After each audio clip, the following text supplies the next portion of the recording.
Hello guys, आप सभी का स्वागत है मेरे यूट्यूब चैनल में। आज का मेरा टॉपिक है ट्रांसफार्मर। ओके, आज हम लोग ट्रांसफार्मर के बारे में स्टडी करेंगे कि ट्रांसफार्मर क्या होता है, इसका वर्किंग प्रिंसिपल। ये इतना जो पॉइंट है यहाँ पे, ये कॉमन पॉइंट है, चाहे वो सिंगल फेस ट्रांसफार्मर हो, चाहे वो ऑटो ट्रांसफार्मर हो, चाहे वो 3 फेस ट्रांसफार्मर हो, ये सभी में हम लोग इसकी स्टडी करते हैं। ओके, तो नाउ स्टार्ट। ट्रांसफार्मर क्या होता है? देखिए, ट्रांसफार्मर कोई भी होगा, चाहे सिंगल फेज हो, चाहे 3 फेज हो, चाहे ऑटो ट्रांसफार्मर हो, वो अपना डिफिनेशन नहीं चेंज करेगा। ठीक है, तो जो यहाँ पर भी वही तीनों में यूज होगा। तो देखिए, ट्रांसफार्मर जैसे नाम से ही पता चल रहा है, ये क्या कर रहा है? ट्रांसफ़र कर रहा है। किसको कर रहा है? Electrical energy from one electrical circuit to another electrical circuit.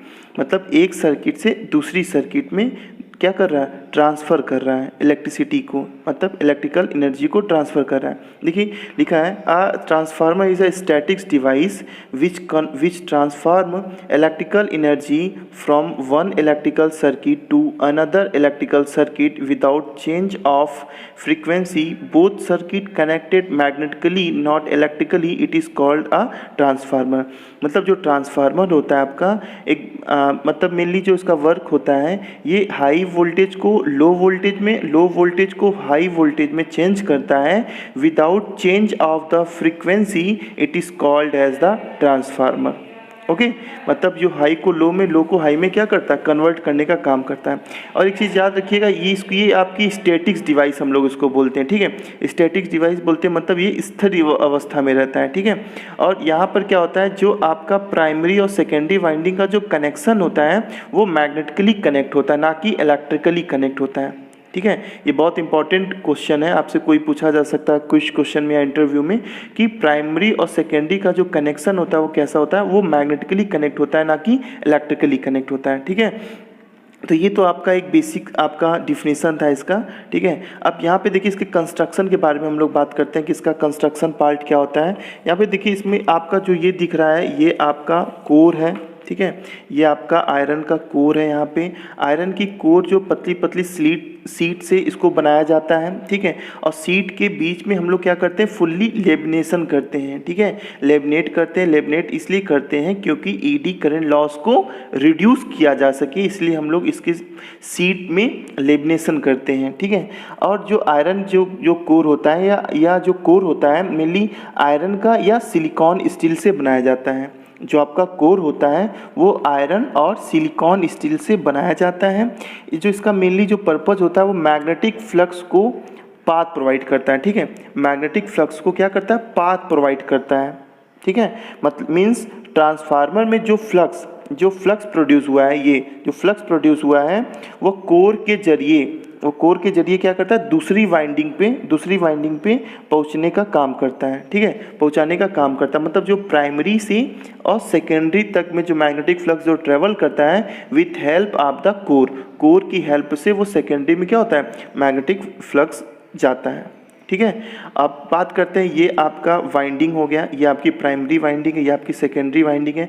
देखिए, जो आपकी जो प्राइमरी वाइंडिंग होती है जिसको हम लोग मेन सप्लाई से कनेक्ट करते हैं, देखिए यहाँ पर दिखा ना एसी, जिसको हम लोग एसी से सप्लाई से कनेक्ट करते हैं, जिसको मेन सप्लाई से कनेक्ट करते हैं, अर्थात जिसको हम लोग इनपुट देते हैं, वो मेरी प्राइमरी वाइंडिंग होती है। और जिसको हम लोग लोड से कनेक्ट करते हैं, जो आउटपुट में जो हमको मिलता है, वो मेरी सेकेंडरी वाइंडिंग होती है। ठीक है, तो ये मेरी प्राइमरी वाइंडिंग हो गई, ये मेरी सेकेंडरी वाइंडिंग हो गई। तो वाइंडिंग क्या होता है? देखिए, जो वाइंडिंग का यहाँ पे बहुत इंपॉर्टेंट रोल होता है। देखिए, जो यहाँ पर हमने यूज किया वो कॉपर की वाइंडिंग हमने यूज किया है, प्राइमरी में भी और सेकेंडरी में भी। ठीक है, जो कॉपर वायर की जो वाइंडिंग होती है वो ट्रांसफार्मर क्या होता है? ये जो कोर होता है, इस कोर के ऊपर, ट्रांसफार्मर के कोर के ऊपर हम लोग क्या करते हैं? वाइंडिंग करते हैं। ठीक है, और वाइंडिंग के ऊपर, इस वाइंडिंग के ऊपर हम लोग क्या करते हैं?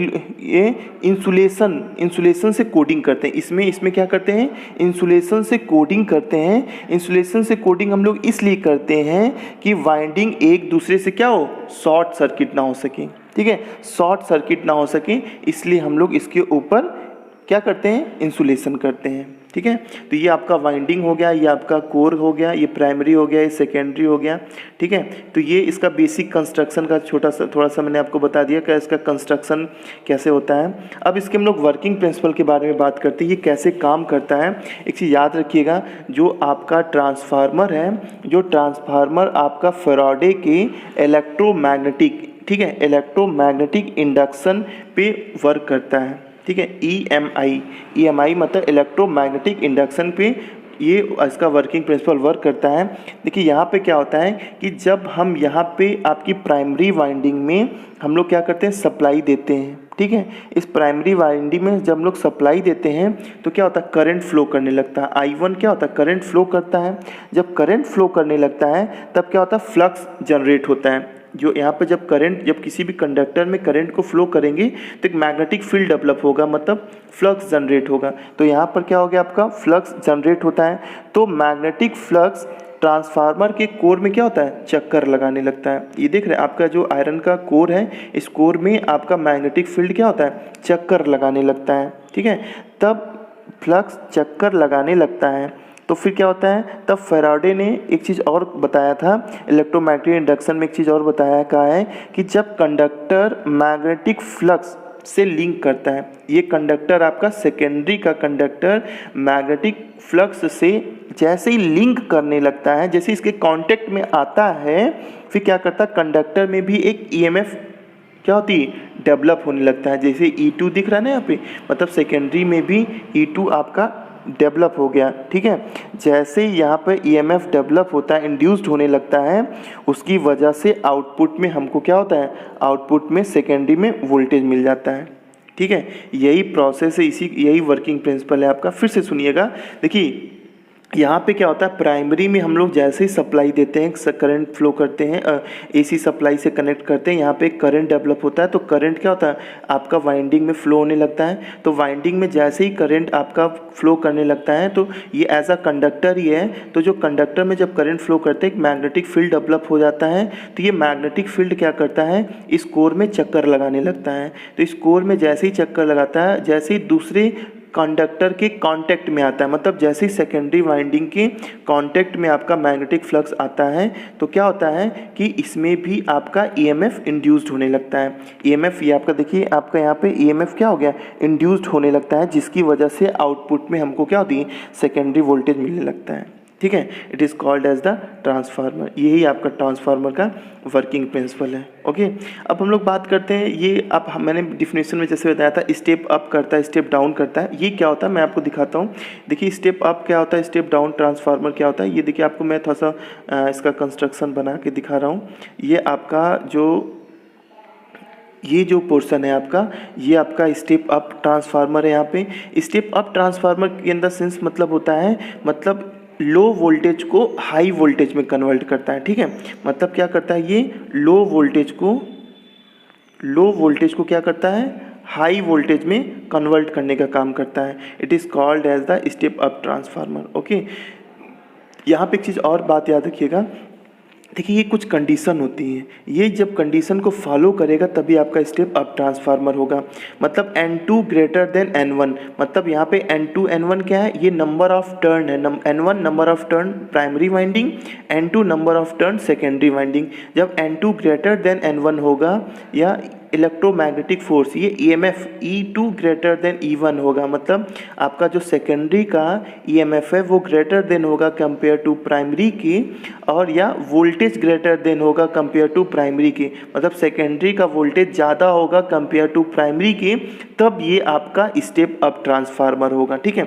ये जो अब आपको जो फॉलो करेगा तभी जाके स्टेप अप ट्रांसफार्मर होगा। It is called as the step up transformer, ठीक है। जो इसका बेसिकली हम लोग जो यूज करते हैं वो जनरेटिंग स्टेशन में यूज किया जाता है। जैसे जनरेटिंग स्टेशन फॉर जैसे थर्मल पावर स्टेशन हो गया, न्यूक्लियर पावर स्टेशन हो गया, हाइड्रो इलेक्ट्रिक पावर स्टेशन हो गया। तो ये स्टेशनों में हम लोग इसका क्या करते हैं, यूज करते हैं। मेनली जो इसका यूज होता है ट्रांसमिशन में यूज होता है, ठीक है। जहाँ भी हमको ट्रांसमिट करना रहता है वहाँ पे हम लोग क्या करते हैं, इसका यूज करते हैं, ठीक है। और जो ये आपका देखिए स्टेप डाउन ट्रांसफार्मर है, स्टेप डाउन जो ट्रांसफार्मर जो होता है मतलब ये बेसिकली आपका 3 फेज ट्रांसफार्मर के लिए आप देखिएगा, जहाँ पे 3 फेज ट्रांसफार्मर होगा बड़े बड़े, जहाँ पर आपका जनरेटिंग स्टेशन होता है, तो वो यहाँ पे एक बेटर एग्जांपल आपको समझ में आएगा। जो सिंगल फेज का जो आपका जो यूज करते हैं वो बेसिकली हम लोग एक पर्टिकुलर लोड के लिए, ठीक है, पर्टिकुलर किसी एक इंडस्ट्री हो गया, हॉस्पिटल हो गया, तो वहाँ पे हम लोग क्या करते हैं सिंगल फेज इंडक्शन ट्रांसफार्मर का यूज़ करते हैं। बट जो ये जो होता है एग्जांपल है, ये आपका 3 फेज के लिए हो गया।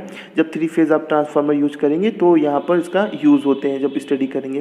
देखिए जो ये स्टेप डाउन ट्रांसफार्मर जो होता है, जो स्टेप डाउन ट्रांसफार्मर जो हम लोग यूज करते हैं घरों में, जैसे ये क्या करता है लो वोल्टेज को, जैसे ये क्या करता है, अगर आपका घरों में हाई वोल्टेज आ गया, हाई वोल्टेज को क्या करता है, ये लो वोल्टेज में कन्वर्ट करता है, ठीक है, हाई वोल्टेज को लो वोल्टेज में कन्वर्ट करता है without change of the frequency, it is called as the step down transformer, ठीक है। मतलब यहाँ पर क्या होता है, कंपेयर टू सेकेंडरी के यहाँ पर प्राइमरी में नंबर ऑफ टर्न ज़्यादा होता है, मतलब N2 यहाँ पर क्या है ग्रेटर, यहाँ पे N1 ग्रेटर देन हो गया, ठीक है। यहाँ देखिए N1 ग्रेटर देन हो गया, E1 ग्रेटर देन हो गया, V1 ग्रेटर देन हो गया। मतलब जब ये कंडीशन होगा तो आपका स्टेप डाउन ट्रांसफार्मर होगा, ठीक है। मतलब हाई वोल्टेज को लो वोल्टेज में जब कन्वर्ट करते हैं तो ये आपका स्टेप डाउन ट्रांसफार्मर होगा। यहाँ जैसे देखिए आप एग्जांपल में दिखा रहा हूँ, जैसे आपको घरों में जो हम लोग रेजिडेंस पर्पज से जो हम लोग घरों में लाइट यूज करते हैं वो 220 वोल्ट होता है, ठीक है। रेजिडेंस पर्पज से जो हमारे घरों में लाइट आती है वो 220 वोल्ट होता है। अगर हमको अपना फ़ोन, सेलफोन, मोबाइल चार्ज करना होता है उसके लिए हमें 5 वोल्ट की क्या होती है सप्लाई की ज़रूरत होती है। तो ये जो 5 वोल्ट की जो सप्लाई है, मतलब आपके चार्जर में भी एक छोटा सा ट्रांसफार्मर लगा होता है। ये काम क्या करता है, ये देखिए यहाँ पे हाई वोल्टेज जो है 220 को 5 वोल्ट में कन्वर्ट कर रहा है, मतलब हाई वोल्टेज को लो वोल्टेज में कन्वर्ट कर रहा है। It is called as the step down transformer, okay. अब देखिए हम लोग थोड़ा सा बेसिक रिलेशन देखते हैं। जो नंबर ऑफ टर्न आपकी हम लोग बात कर रहे थे, नंबर ऑफ टर्न में और वोल्टेज और करंट में क्या रिलेशन होता है। देखिए यहाँ पे क्या होता है, E1 इक्वल टू, हम लोग पता है according to Faraday law, E1 equal to minus N1 del phi by del T. It is the primary winding and it is the secondary winding. E2 equal to minus N2, ठीक है, del phi by del T. It is the secondary and it is the primary winding. देखिए ये क्या होता है, जब primary winding में कोई लॉस नहीं होता है, जब प्राइमरी वाइंडिंग में कोई लॉस नहीं होता है तो आपका वोल्टेज और EMF मतलब इलेक्ट्रोमोटिव फोर्स दोनों इक्वल होता है। कब, जब आपका प्राइमरी वाइंडिंग में कोई लॉस नहीं होगा। देन ऐसे सेकेंडरी में भी, अगर सेकेंडरी में भी कोई लॉस नहीं होता है और रेजिस्टेंस को हम लोग नेग्लिजिबल मान लेते हैं तो भी यहाँ पे वोल्टेज और आपका इलेक्ट्रोमोटिव फोर्स क्या होगा, इक्वल होगा, ठीक है। जब इक्वल होगा तो इसकी जगह पे अगर हम लोग रिप्लेस कर लेते हैं E1 E2 की जगह V1 V2 लिख दिया, ठीक है। तो ये हो गया V1 आपका, ये हो गया V2 हो गया, ठीक है। अब जब इसको इक्वेशन फर्स्ट मान लेते हैं, इसको इक्वेशन हम लोग सेकंड मान लेते हैं, मतलब divided by equation first and equation second, it is find out the V1 upon V1 upon V2 equal to N1 upon N2. It is the relation between the voltage and number of turn. मतलब voltage V1 and V2 मतलब primary का voltage and upon secondary का voltage equal to primary का number of turn upon secondary का number of turn. It is called as the relation between the voltage and number of turn, ठीक है। ये आपका turn और इसके बीच में रिलेशन हो गया। अच्छा, मैं और आपको दिखाता हूँ अभी कुछ इसमें बेसिक और आपका जो करंट और टर्न में कुछ रिलेशन है। देखिए ये नंबर ऑफ टर्न कुछ रिलेशन है यहाँ पे। देखिए यहाँ पर क्या होगा, जब आपका पावर, ठीक है, जब आपका पावर इक्वल होगा, ठीक है, मतलब प्राइमरी का पावर और सेकेंडरी का जो पावर होगा जब इक्वल होगा तो ये कंडीशन होगी, ठीक है। तो मतलब यहाँ पर जो वोल्टेज है V1 I1, करंट है I1, ठीक है, यहाँ पे क्या है, वोल्टेज सेकेंडरी का V2 है और करंट I2 है, ये क्या हो जाएगा, इक्वल हो जाएगा। तो जब इक्वल हो जाएगा तो इसको हम लोग इस तरीके से भी लिख सकते हैं, V1 upon V2 और I2 upon I1, ठीक है, इस तरीके से हम लोग लिख सकते हैं। अभी हमने देखा था, रिलेशन देखा था वोल्टेज और नंबर ऑफ टर्न में, तो वहाँ पे V1 upon V2 की जगह हम लोग क्या लिखे थे, N1 upon N2। तो यहाँ पर हम लोग क्या करेंगे, I2 upon I1 equal to N1 upon N2। It is the relation between the current and number of turn, ठीक है। ये आपका एक बेसिक था आपका ट्रांसफार्मर का, कि आपका स्टेप अप ट्रांसफार्मर क्या होता है, स्टेप डाउन ट्रांसफार्मर क्या होता है, प्राइमरी वाइंडिंग क्या होता है, सेकेंडरी वाइंडिंग क्या होता है, कंस्ट्रक्शन क्या होता है, वर्किंग प्रिंसिपल क्या होता है। ये आपका सिंगल फेज इंडक्शन मोटर का बेसिकली आपको इतनी स्टडी करनी थी, ठीक है। Okay, thank you so much. I hope आपको सभी को ये वीडियो अच्छा लगा होगा। आप लोग इसको अधिक से अधिक इसको सब्सक्राइब करिएगा, लाइक करिए और शेयर करिए, ठीक है। आपको कोई भी अगर डाउट होगा तो कमेंट बॉक्स में कमेंट ज़रूर करिएगा। आपको मेरा वीडियो कैसे लगा ये भी कमेंट करके मुझे ज़रूर बताइएगा। और इसके लिंक में लास्ट में मैं इसका PDF आपको सेंड कर दूंगा, इसके जो भी नोट्स हैं, ठीक है। Okay, thank you so much.